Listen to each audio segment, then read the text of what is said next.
the network for the AV industry. What are you listening to? This is AV. This is AVNation. This is AVNation. This is AVWeek, episode 330, recorded Friday, December 22nd, 2017. The best of 2017. Support for AVNation is brought to you by Chief, the global leader in commercial AV mounting solutions, and by Biam. This is AVWeek, your weekly wrap-up of audiovisual news and information. My name is Tim Albright. I am your host, and I've been saying that for about 6.5 years now. So thank you so much for listening. Thank you so much for continuing to watch. This is our best of episode. We take the most downloaded, the most viewed, the most listened to episodes and put them in a nice compact package for you at the end of the year as we take some well-deserved time off. Also gives me the chance to sit back and pause for a second and say thank you. Thank you to our underwriters who continue to support us financially. Thank you to our listeners and our viewers and our audience who continue to watch and listen after all these years. The first episode that we're going to highlight today is episode 316. Episode 316 was very interesting for me personally as a journalist, as a media producer. That week, we had two significant issues at hand. One was the layoff of 650 people by Harman. The other one was the transition from InfoComm, the organization, to AVIXA. AVIXA announced the transition between InfoComm to AVIXA at the same time, actually, that Harman was announcing that they were laying off 650 employees. This portion, this next clip you're going to see, is actually from the conversation we had with our panelists about the change from InfoComm to AVIXA. We actually start the conversation off with Brad Grimes from AVIXA asking, why change the name? In a nutshell, the industry has changed quite a bit over the last 12 years even, since we became InfoComm in 2005.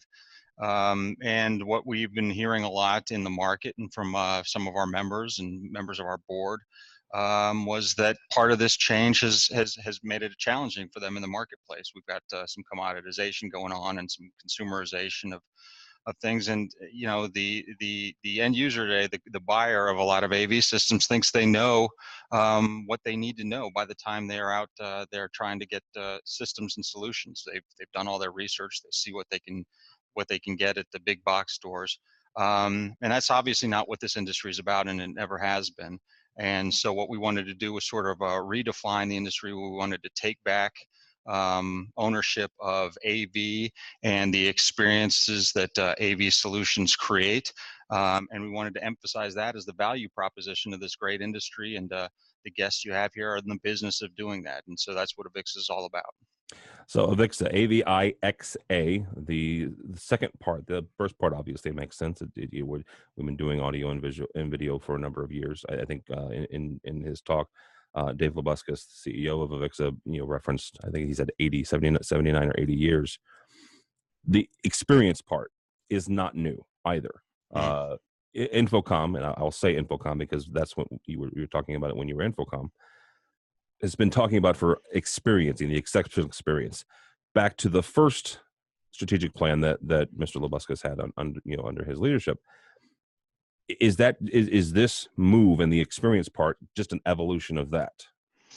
Well, it's definitely a continuation of that discussion, and the exceptional experience, which I've talked about in at meetings and conferences around the world, was our beginning of the value proposition of AV professionals and what integrators can do and designers can do with audiovisual components is create a collaborative environment that's better, that's a better experience than if you just threw a panel on the wall and put a webcam on top.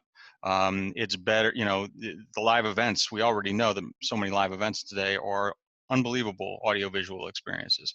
And that's what this industry is about. So experiences were the value proposition. What do our members bring to their customers that their customers can't get somewhere else? And it's the fact that they know how to combine technology with the content and the space that it's in to make it something that's better than just so-so, that's good enough Good enough's not good enough. And once you've had a good experience, you want more of it, and you're actually more productive, and you're happier, and you're entertained. It benefits end users in a lot of different ways. And so this is an evolution of that. So here's the thing: this group was put together. The way we produce AVWeek is we try to do it a couple weeks in advance, sometimes a month out. This was a lucky break for me as the host of AVWeek, to have the folks that I have on.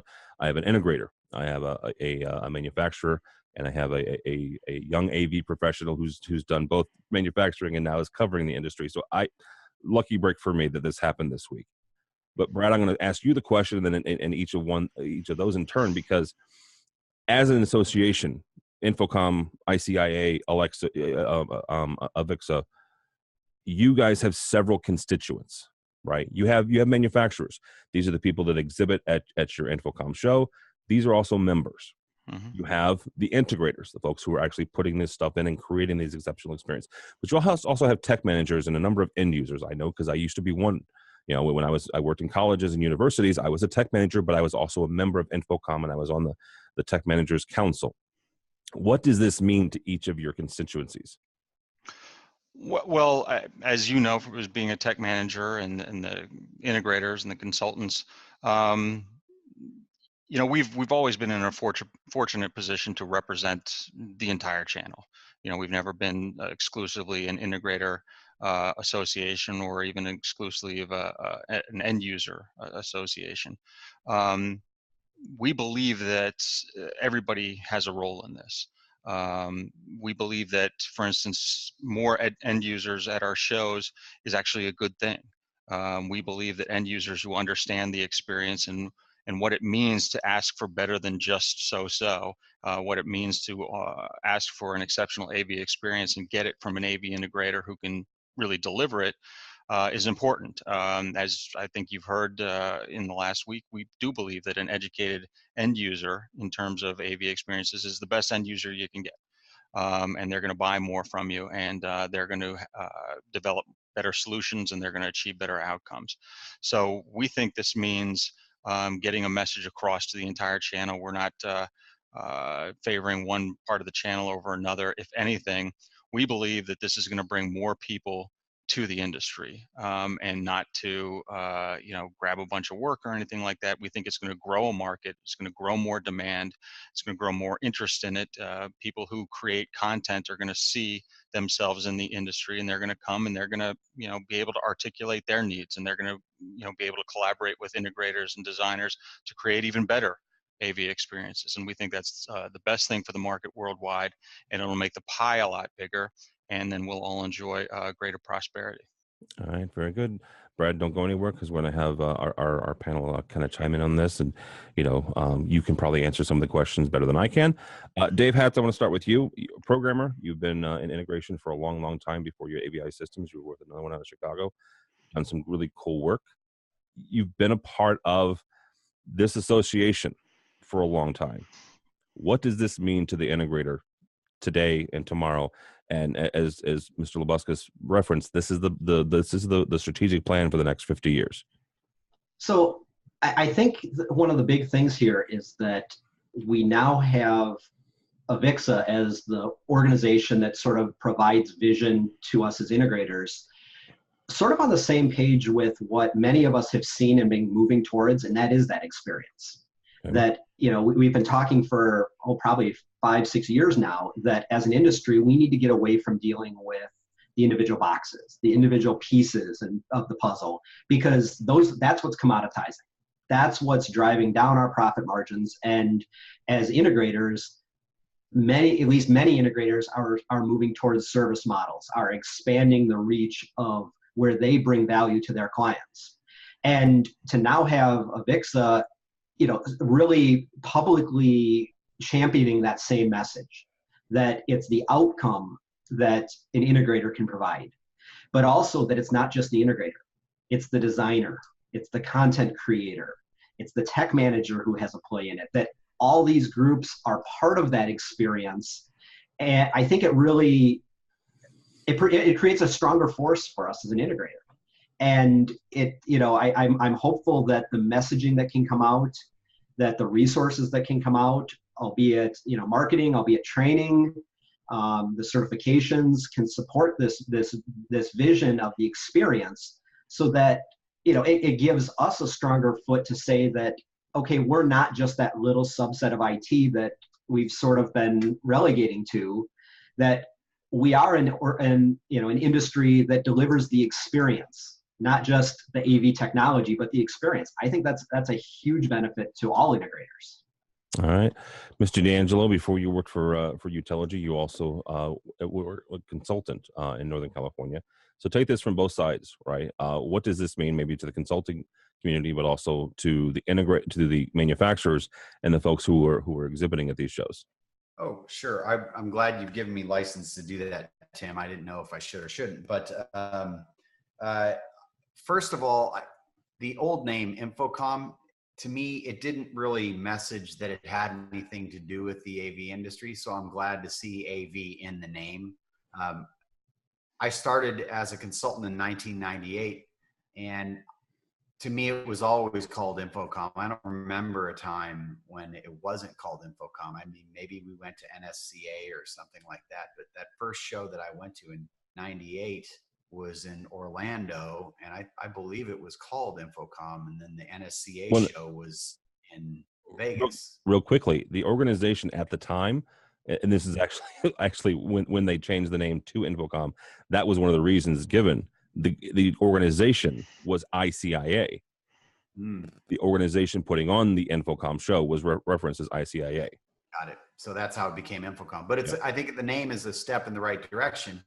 It's a little bit of a Band-Aid pull, though, because everybody's, used to it, and it's near and dear to their heart. And without a doubt, I think every organization has to evolve as we go through this time. But it's interesting to me because I heard end users come up several times, and I never heard consultants. I heard designers, but I didn't hear consultants, because designers can apply to a broad level of channels in the AV industry. But from the consulting standpoint, I've been burned by the end user being subjected to direct marketing and oohs and ahs at the trade show, because they might want this processor that'll cost them $45,000 when there's something out there that costs $3,800 that does things way better. And so from the consulting standpoint, you have to burn extra work cycles to explain better and to get the end users to understand that they might like that big shiny object, but it's not necessarily the right thing technically for their project. And I'm seeing this a lot.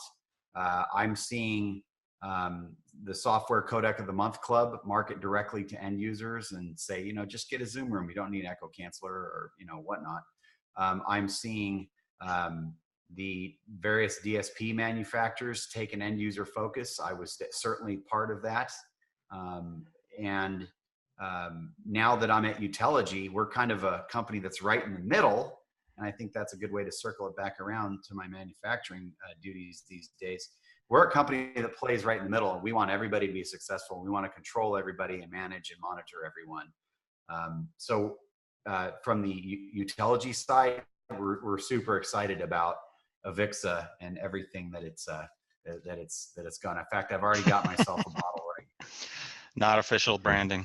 If you're not watching the video, Joey has a nice bottle of AVIXA.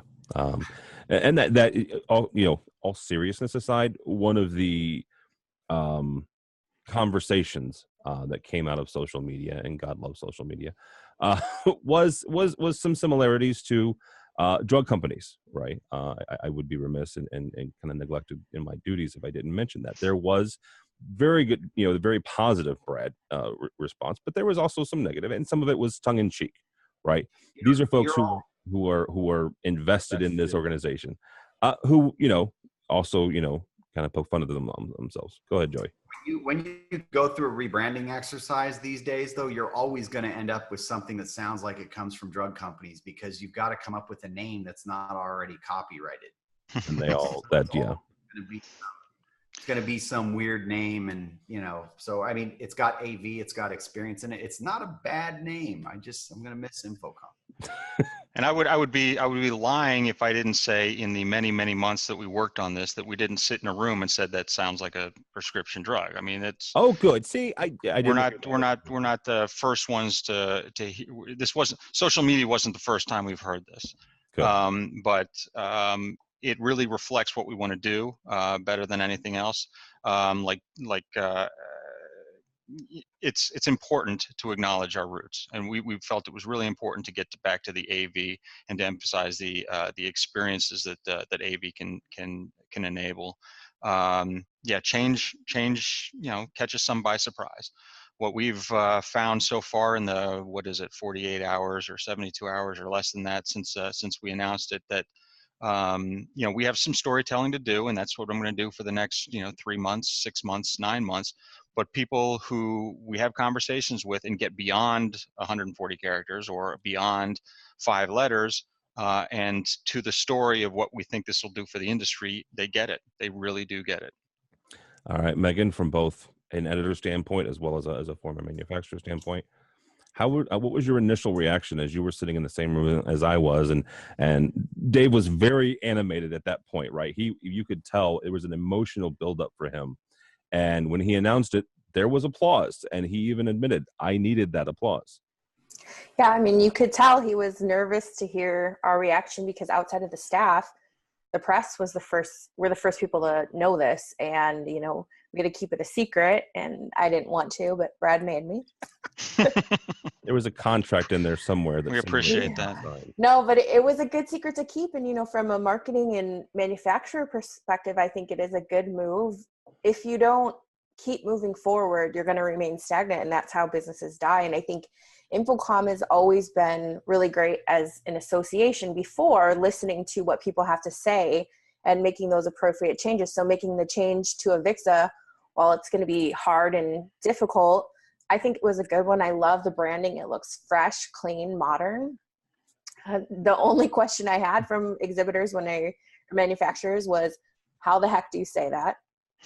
And other than that, they seem to really like it. So I think it's going to be a win on that side. From the integrator side, we're doing a Twitter poll. I think 64% right now say they love it. And then the two split between I don't like it and I don't care.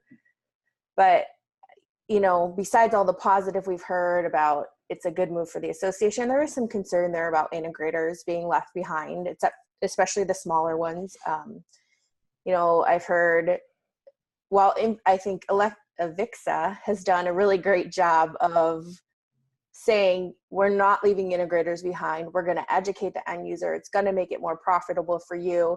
At the same time, the integrators have said to me, sometimes, educated end users aren't a great thing, and that can lead to people that think, well, I know all about this, I can just do it myself, and they become these DIY AV guys, and that's what the smaller shops especially are concerned about.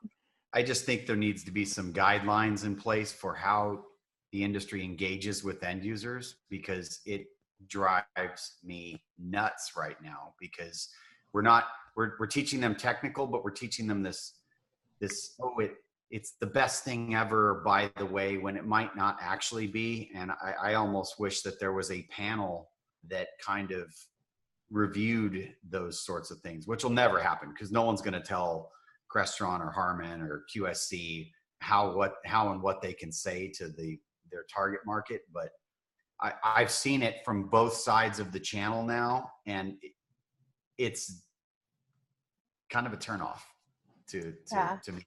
And I'm blessed that I can work at a software company that kind of is right down the middle right now.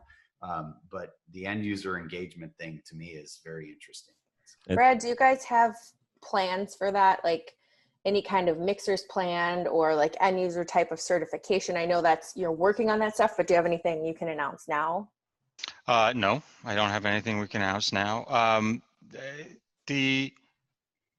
So to Joey's point, I agree. When we spend all our time talking about the gadget and talking about how much faster it is than the other guy's product and things like that, we're talking about functions that can get commoditized and matter less than what we believe is the experience. And what we are committed to doing as AVIXA is to develop programs and content that are focused on the experience. I mean, you won't see me write a bunch of stuff about the latest DSPs and how much better, that's not our goal here. Our goal here is to pivot the conversation from technology. Technology is critical, man, and technology just keeps getting better and better. And that's, the trade show floor shows that all the time. But even manufacturers have come to us and said, we would really like to take the conversation up a notch. We would like to be talking about solutions because we don't want to get in a bits and bytes war, if you will. That's oversimplification, but speeds and feeds, and we want to be talking about what we can be doing for our customers, and we as an association believe that, and we want to help them do that. Do you guys have a specific end user only council? I mean, I know there was a consultant one for a while. We do have a technology managers council. And one of the things that was going on this week, so we have various councils for obviously all the different parts of the channel. We do have a technology managers council, and one of the things that was going on this week is we had all our councils in one place. We had people from all our councils and committees in one place.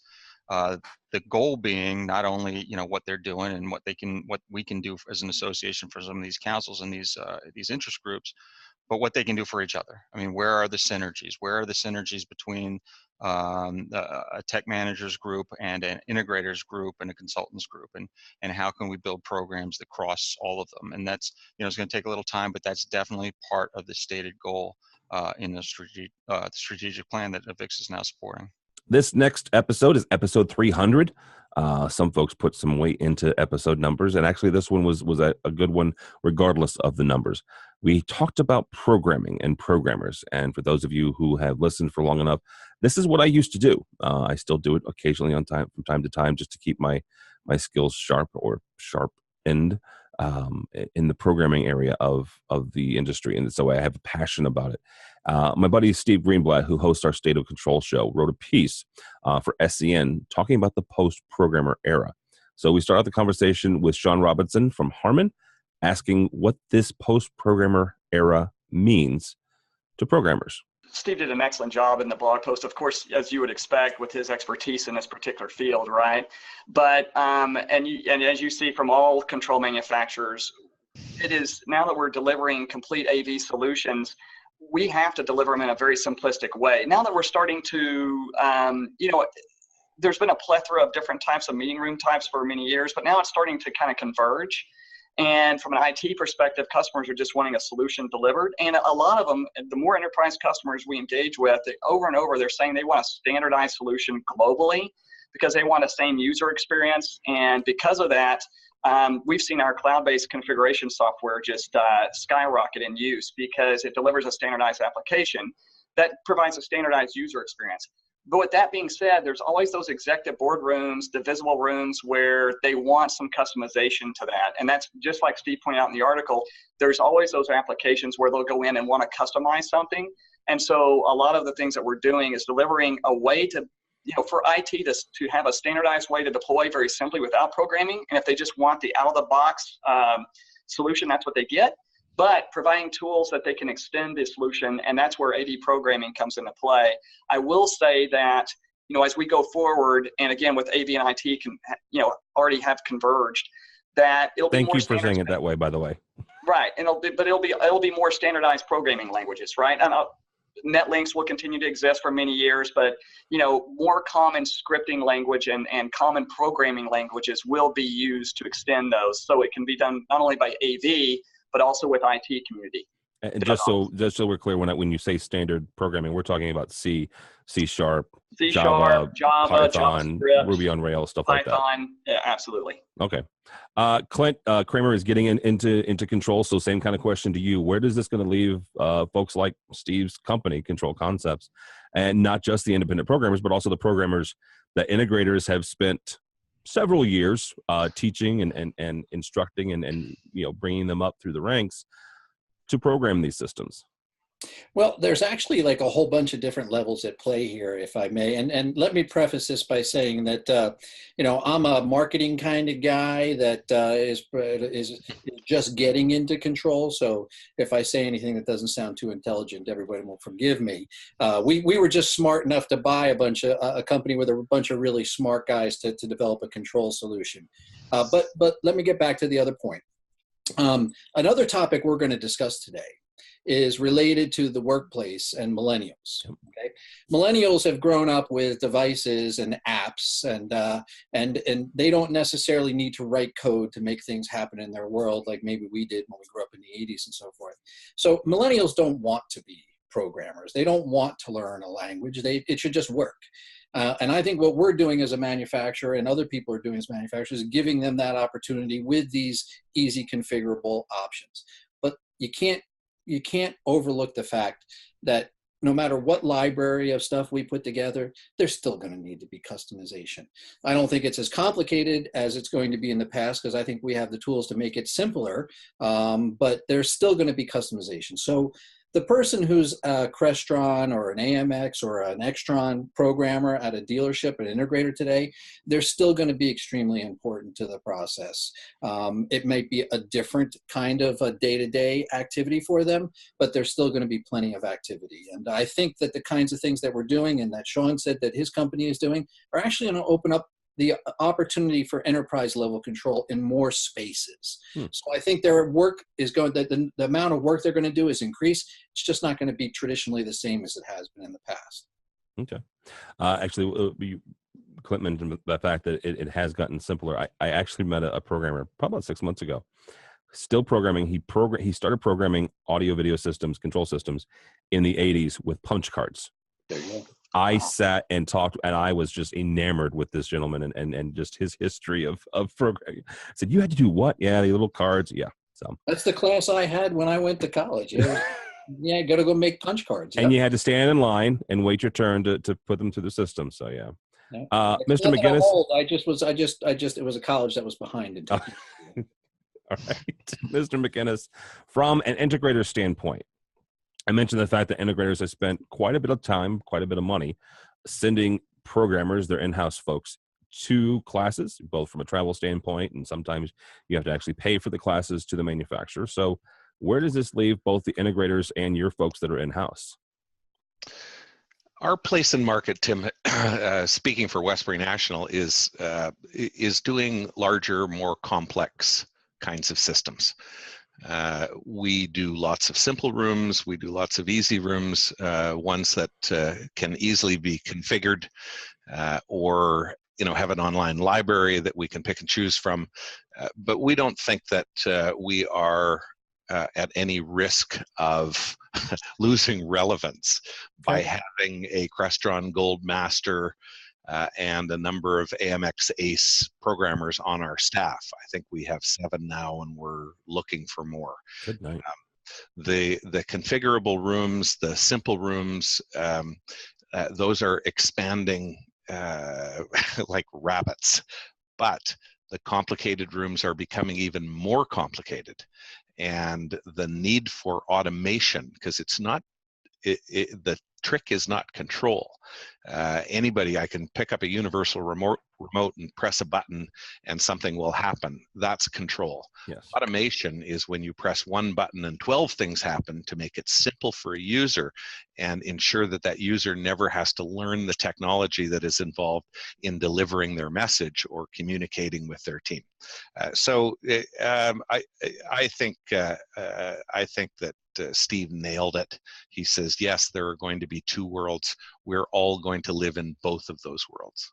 Right. As for example, AMX does now, with Rapid Project Maker. Is that what it's still called? Yes, you're correct. Yeah. Is just, it makes it fast and simple and inexpensive on one side, and on the other, guys are writing, C++ level netlinks control code and having a great time doing it. So. No, I really would to clarify a couple of things. The ACE programmer is the AMX highest level, and correct me if I'm wrong on that, Sean. And gold level programmers is the Crestron version of that, and there's actually 2 more above. The highest right now is Diamond. There's platinum and diamond. There's platinum and diamond, and yeah. as soon as they run out of diamonds, they'll be, triple diamond or something like that. I don't know. Yeah, those folks will be in wheelchairs because it takes a long time. All right, Ms. Dawahi, from two different angles. The magazine you write for is geared more towards technology managers and IT managers. Mm-hmm. From those folks, and from that point of view, where's Brock and Sean and Clint have also already talked about the simple rooms and how the configurators make sense for that, but also the complicated rooms that aren't going anywhere. What do they want? Is it the unified interface? Is it the simple interface that goes throughout the entire system? Is that what they're looking for? Are they looking more for plug and play stuff? Well, I think it's all of the above. And just to dovetail, I love what Brock was just saying, because it is an ecosystem that creates more opportunities, I think, for everybody. So looking at it not from a zero-sum game or one canceling out the other, I think for what my readers are wanting is what you're talking about is a standardized experience. So say you have a campus, you have 240 rooms. The more standard and intuitive, the better, so that you don't have to kind of give the itinerant professors or tenure professors or whoever's using that room more time to get up to speed on how to operate the projector, etc. So if you can build standardization into the process, obviously that has a relationship to the language, is somewhat reductionist, but when we thinking about quote unquote antiquated custom code or programming free, I think they're a little misleading, but they are the terms that we're working with. So my readers are looking for data, they're looking for standardization, they're looking for metrics. What they also don't have a lot of are very large teams. So they might have a lean and mean, AV IT or Office of Instructional Tech, and I'm just focusing on the higher ed vertical as an example.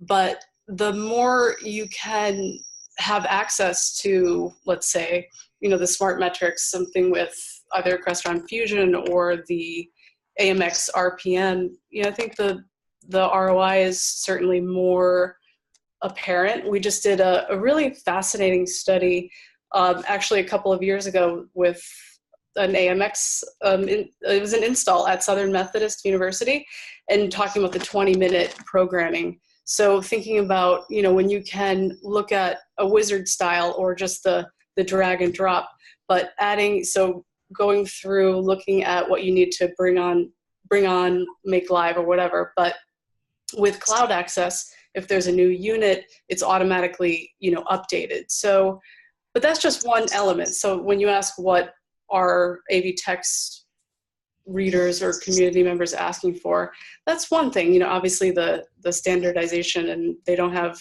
a tremendous amount of in-house hours to spend. So a lot of I think the bigger, more complex installs are going to work with partners like Brock's integration firm, like AVI Systems. But more and more, we also, the last 3 cover stories that we've done, they've been in-house, or actually not the last 3, but the last 3 months, but within the last 5 months, they've been in-house installations that we've been focusing on.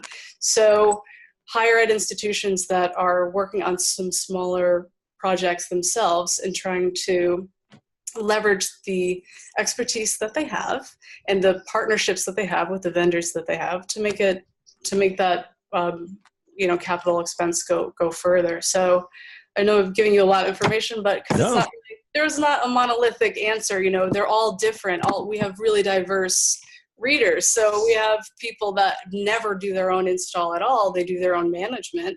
They do their own day-to-day, hour-to-hour management, and only partner with larger firms, larger integration firms. But then we also have, like the Oklahoma State University cover story that we did in February, March. They did an incredibly complex installation, networked AV. They used an Everett system, really a robust install. They did it all themselves, so their in-house team. So we really see a lot of different needs and a lot of different skill levels. Some have ACE programmers, or they have gold Crestron programmers on staff. Now we're going to look at episode 289 and talk about the Internet of Things. IoT is becoming increasingly important to our industry as your clients continue to ask, can this device do this, or can we connect this device to that? So taking a page right from Innovate on the Net and ask why the audiovisual industry should care about IoT. Because AV and IoT will be indistinguishable from one another within the next 5 to 10 years by pretty much every account that you can find. At Internet of Things is literally bringing the internet into the real world. It's connecting everyday devices from obviously displays and speakers and content management systems and digital signage to chairs and refrigerators and coffee pots and heating systems and electric systems. So if the point of Internet of Things is to take what's in the real world and digitize it, well, AV is very much a real world craft, but all of these things are going to be digitized. So by the very definition of Internet of Things, AV equipment is going to fall under the realm of IT, of connected devices, connected to the network. And sooner or later, anytime that you even set up, there's smart TVs now, there's smart displays now, that anytime an integrator sets up even a simple solution, they're going to have to connect it to the network, which means that they're going to need to understand the nuances of Internet of Things, of how to make these things connect, of how to keep them secure on the network, of how to understand which products are secure and which standards for security are the right ones to follow, so that down the line you don't get in trouble with your customer because one of the pieces of hardware that you put into your system let a malicious offender get into their network and steal data and hold it for ransom and cripple their business. Based off of a $150 switcher that you put in the back end of the system. So I think I've only been covering the industry for 3 years, but it's been a very important 3 years for the industry from everything that I can tell. And I think that 3 years from now, if every AV integrator isn't in some way working with Internet of Things, I'll be extremely surprised. No, you're not wrong there. Absolutely. I would absolutely agree with the 3 year mark. So, Mr. Tucker, same kind of question. Why should we all care about IoT, or should we? You can be the contrary in here. No, because I actually believe it. It's one of the reasons we have a show called Connected, which focuses on this kind of stuff. What? Say what? Who knew? No, but seriously, as Jonathan said, there's two main factors. The future is mobile. The future is networked. And while we can do that from dedicated mainframe or hardcore systems, again, like your stacked hi-fi system, the truth is we are looking at devices that control everything from environmental to lighting to this to that. And while a centralized unit is great, when things fail, we want them replaced fast and easy. We want them updatable. We want them low power, and we want them to be able to be flexible. Everything Jonathan said about being secure and everything that Mr. Shrago says are realities that we have to face. The recent adventures of them being hacked and having a DDoS attack generate from them or originate from certain devices like that is a concern. But the future is, at least on the commercial and low end, sort of mid to high range side, that's the future. Maybe it's not called IoT. Maybe that's an overused term, but it really is mobile and it's networked, and you have to be able to be flexible. No, absolutely. And not for nothing, but if you want to get a scare, AV integrators, go check out Krebs on security and download the list of devices that were used in that DDoS attack. There was a speaker of a large manufacturer in the AV space. Wow. Leave it at that. Go check it out. Change your pants later. All right. Victoria, same question here as we wrap up. Why should we care? Yeah, I mean, I second everything that Jonathan and George were saying, for sure. I think, it's the Internet of Things, from when a consumer hears that, someone watching CNN or whatever, because they talk about it, they think, my coffee pot or a toilet, maybe toilets in Japan, right, Tim? Yes. But, for us in the AV space, we're kind of already there a little bit. You know, we have devices that are on the client's network and they're random black boxes, right? So we are kind of the Internet of Things right now, in a way. And then, you know, as more and more devices become able to get on the network and become, you know, like coffee pots and refrigerators and things like that, you know, how AV is going to play into that. That'll be interesting to see. But yeah, it's definitely something that, you know, AV integrators need to have at the front of their mind and fully understand, you know, what are we putting on the client's network? Is it secure?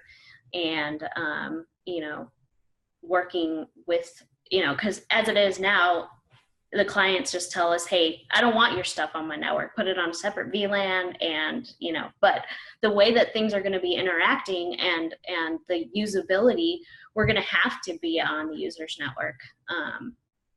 And I guess that's the Internet of Things. That is all we have for this best of episode for 2017.